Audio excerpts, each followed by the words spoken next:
Oi, meus queridos. Aqui eu estou humildemente te pedindo para parar um pouquinho para ouvir Deus.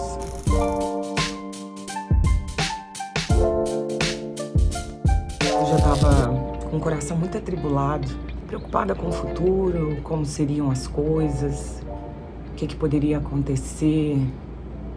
Às vezes nosso coração é invadido com tanta ansiedade, às vezes a gente não consegue controlar.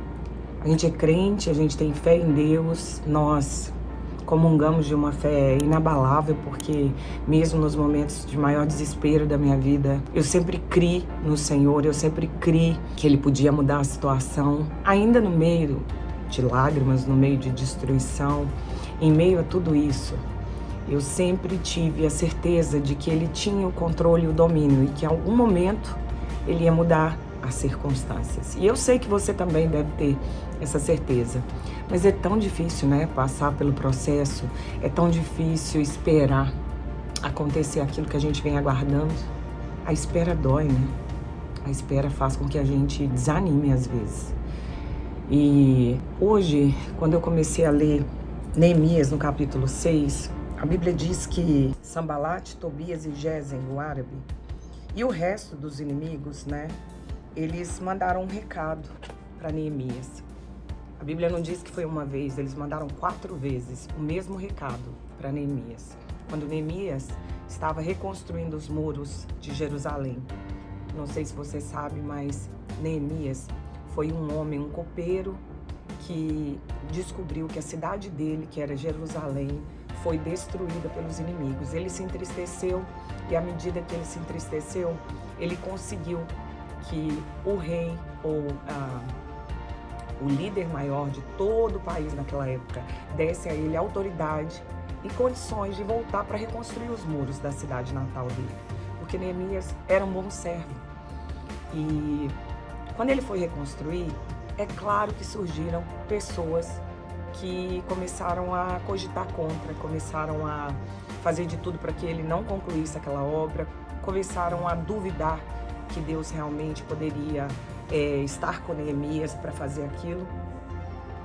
E Neemias me ensinou uma grande lição. Quando ele estava fazendo a obra, essas pessoas mandaram uma mensagem para ele dizendo: olha, desce aqui, vamos nos congregar juntos. Olha bem, hein? Usa a palavra congreguemo-nos. Ou seja, como se tivesse assim, a motivação ainda é boa, né? Você sair daí para vir aqui congregar com a gente, né? E disse assim: vamos estar juntos por um tempo. Só que a Bíblia deixa bem claro que esses homens intentavam mal contra Neemias. Eles queriam machucar, matar, para interromper o projeto de Deus, que era a reconstrução desses muros. E Neemias enviou para eles uma mensagem muito clara e específica. A coisa mais linda que existe é quando você tem um relacionamento profundo. Mergulha no Senhor. Você não se engana com nada. É uma coisa impressionante como o Senhor abre os nossos olhos, como Ele consegue alcançar nosso coração e nos revelar aquilo que vai nos livrar. Neemias teve a revelação que aqueles homens queriam o mal dele. E ele disse para eles assim: eu faço uma grande obra. Eis que estou trabalhando em algo muito sublime. Por que desceria eu? Por que eu pararia a obra enquanto eu a deixasse e fosse ter convosco? E a Bíblia diz que eles enviaram essa palavra a Neemias 4 vezes e que da mesma forma ele lhes respondeu. Ou seja, o inimigo não para. Ele não tem nada a perder, ele vai sempre insistir, né? O inimigo ele vai sempre tentar e tentar e tentar até que pela exaustão, pelo cansaço, pelo trabalhar da dúvida na nossa mente, a gente acaba não resistindo. Só que Neemias resistiu 4 vezes. E graças ao fato dele não ter desistido de reconstruir os muros, graças ao fato dele ter focado na missão dele, graças à maneira que ele era íntimo de Deus, graças às revelações de Deus para ele, ele não caiu na armadilha do diabo. E hoje eu gostaria de falar com você um pouquinho a respeito das armadilhas do diabo.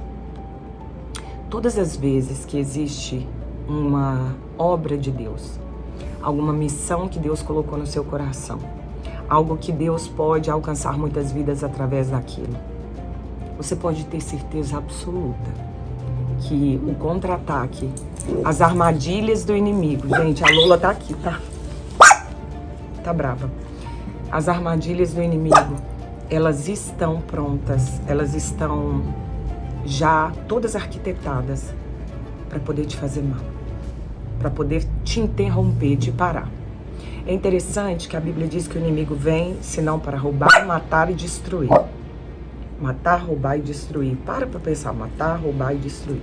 Aí você coloca na tua mente que o inimigo, ele literalmente, assim, vai chegar matando todo mundo, né? Ele vai chegar fazendo um arraso muito grande. Ele vai chegar colocando as coisas de uma maneira tão louca, invadindo, metendo o pé na porta, causando uma arruaça na tua casa, na tua vida. Mas, queridos, eu queria ir mais profundo com você. Deixa eu ir bem profundo para você entender. O matar e roubar e destruir não necessariamente trabalha dessa forma. O maior projeto do inimigo é te tirar da missão que Deus tem para você. Então, quando ele te desfoca, quando ele te coloca numa posição de perdido, de perdida, de confuso, quando ele começa a ofuscar e você não tem muita certeza do que você está fazendo da sua vida, ali ele já ganhou. Porque quando ele te confunde, você não consegue seguir a missão que Deus te deu. Se ele conseguir, e tão somente conseguir, que você desfoque da missão, que você não consiga completar o teu propósito de vida, ele já venceu. Ele já cumpriu a missão dele. E o que aqueles homens queriam com Neemias é justamente desfocar Neemias, tirar dele a clareza que fez com que ele deixasse aonde trabalhava para voltar a Jerusalém. Tirar dele a motivação pela qual ele se deslocou em missão, que era reconstruir os muros. Estou falando de uma maneira, eu acredito, bem simples, para que você entenda. Às vezes você pode estar aí fazendo a sua comida, né? Eu vou te dar um exemplo como Jesus fazia, por parábolas. Às vezes você está fazendo a sua comida e passa um jornal na televisão que fala algumas coisas, né, sobre o que Deus tem para você. Às vezes a motivação é legal, você tá ouvindo ali aquela pregação na televisão, mas você esqueceu da comida. Você esqueceu. E a comida queima. Aí eu te pergunto, será que não foi de Deus tirar um pouquinho os olhos da comida e olhar a missão, o que Deus estava falando comigo, os conselhos dele naquela televisão, naquele momento? Muitas pessoas vão dizer, não, é de Deus. Porque, afinal de contas, eu estou recebendo instruções que cooperam com aquilo que eu fui chamada. Porém, o que o Senhor está dizendo é o seguinte: às vezes a motivação é certa, às vezes até o assunto é relevante, é útil, mas eu vou dizer para vocês, queridos, tudo aquilo que te tira do foco, tudo aquilo que não coopera para o seu bem, tudo aquilo que não permite com que você finalize as tarefas, os propósitos, as missões, tudo aquilo que tira de você a sua atenção para a obra que você já começou. Por isso que a Bíblia diz que o Senhor é Deus do princípio e do fim. O Senhor é Deus que começa uma obra e termina essa obra. O Senhor não é Deus que para pela metade. Aquele que começou a boa obra é fiel e justo para finalizar, para terminar conosco, para segurar na nossa mão até o fim. Não vem de Deus. Às vezes, a sua motivação é certíssima. Às vezes você se colocou na posição. Só que algo que também tem uma boa motivação passa no meio do caminho. E ele te tira do lugar.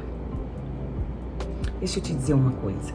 é muito importante você estar completamente firme naquilo que Deus te mostrou.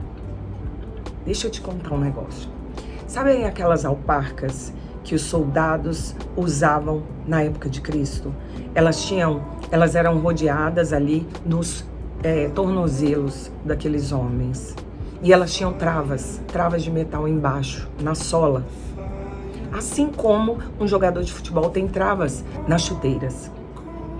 Essas travas eram extremamente necessárias, porque através das travas, aquele soldado, quando estava com seu escudo, ele travava e ele não se movia, ele ficava inabalável para que ele pudesse enfrentar os inimigos. Quando nós estamos num processo em algo que é de Deus, quando nós estamos vivendo algo esplêndido, que vai sair luz daquilo, que vai sair vida daquilo para as nossas vidas e para o Senhor, para a glória de Deus, é muito importante que tenhamos travas. Travas que vão nos colocar de maneira inabalável. Travas que vão nos colocar firmes na nossa posição para que nós consigamos finalizar tudo aquilo que Deus nos propõe. Talvez você começou a fazer a sua comida e sempre ela está queimando. E claro que eu estou falando por metáfora. Talvez você começou um projeto e você não finalizou. Talvez você começou um processo, um relacionamento, um casamento, e você não teve as travas firmes. Por isso você se desfocou, né? Não está conseguindo honrar os votos desse casamento, porque você não está firme. Talvez você não está conseguindo colocar o seu ministério em ordem, porque é uma coisa que aconteceu sempre muito comigo. Eu desfoco, eu começo a fazer um vídeo e aí a criança chama, o cachorro late. Agora, o cachorro pode latir. Eu vou continuar fazendo o vídeo até ele finalizar. Porque eu entendi que se eu não me firmar no sólido terreno, se eu não tiver as travas bem firmes no Senhor Jesus Cristo, eu não vou conseguir. E o maior projeto do inimigo não é mais me matar, não é mais te matar. É claro que ele, se ele pudesse, ele faria isso. Mas o maior projeto dele hoje é nos desfocar. É nos deixar confusos. É nos tirar a certeza da nossa missão. É fazer com que a gente comece e nunca termine. É fazer com que você se case, mas nunca consiga envelhecer ao lado daquela pessoa. É fazer com que você comece um trabalho e perca a oportunidade de crescer lá dentro porque você desiste antes, você desfoca. É fazer com que você comece a pregar a palavra de Deus e na primeira dificuldade desista porque, afinal de contas, você está ocupado resolvendo alguns problemas. Queridos, nós precisamos falar como Neemias. Podem insistir 1, 2, 3, 4 mil vezes. Nós precisamos dizer, eu estou fazendo algo muito importante. Por que eu desceria? Por quê? E o mais interessante é que ele fala, por que eu desceria? Ou seja, é como se eu estivesse fazendo algo muito mais profundo, mais importante, mais alto, mais prioridade. E eu descesse de nível. É como se eu estivesse já num nível mais edificado, mais alto, que é o que Deus tem para mim, que é aquela missão, é aquele projeto, é aquela obra, é aquele trabalho, é aquele casamento, é aquele relacionamento, é aquela linha de propósito. E eu descesse. Olha o que Neemias diz. Porque eu desceria e cessaria a minha obra para ter convosco? Porque eu desceria. Por que você está descendo? Por que que você está desfocando? Por que que você está saindo do nível de visão que Deus já te deu? Por que que você está colocando a sua vida tão confusa, quando na verdade Deus foi muito claro? Ele foi muito específico. Ele falou, faça isso primeiro. A cada dia basta o seu mal.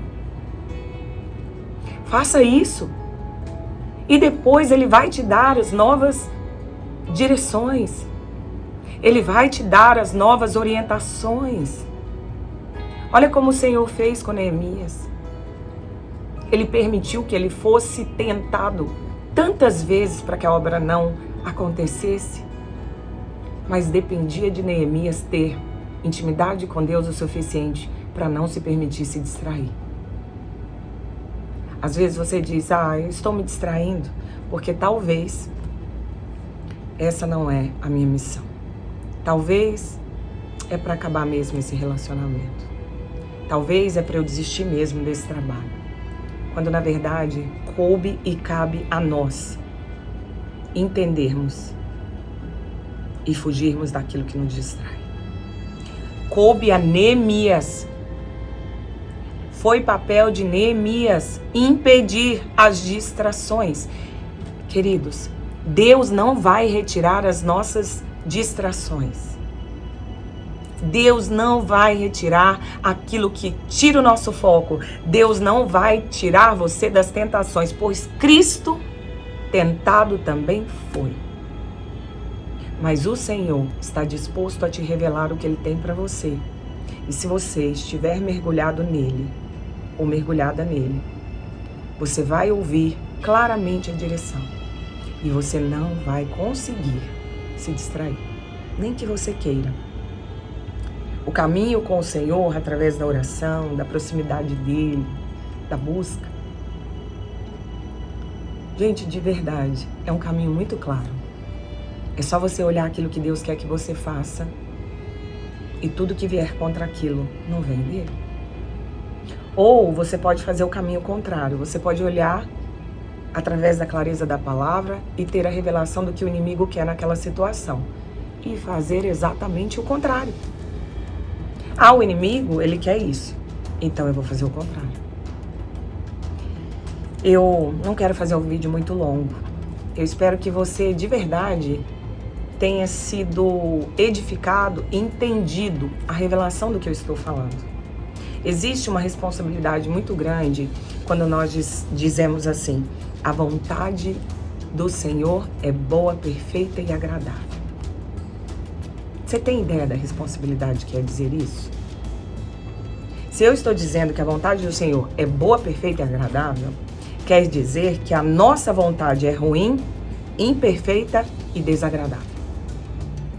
Tudo aquilo que nós fazemos do nosso coração, com a nossa força de vontade, sem orientação específica do Senhor, sem a paz de espírito, não é a paz da carne, não é a paz do prazer, é a paz de espírito, a paz que excede o entendimento humano. Tudo aquilo que eu faço de mim mesmo é ruim, é imperfeito e é desagradável. Mas aquilo que eu faço, que foi o Senhor que me aconselhou, que foi Ele que me recomendou, é bom, é perfeito e é agradável. É agradável a nós, é agradável a Ele, é agradável para a obra. No final, só traz vida, só traz abundância. Abençoa a todos, porque lembre-se, a bênção que abençoa só uma das partes, a bênção que abençoa só você, ela não é bênção. No fundo, ela é maldição. Porque a longo prazo, ela vai trazer tristeza, desgosto, inimizades, angústia, dor. Mas a bênção que abençoa todos, essa é a bênção verdadeira.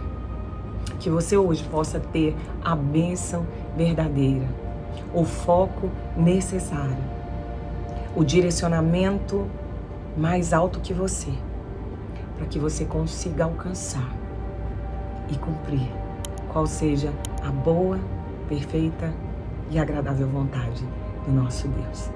Seja abençoado, em nome de Jesus.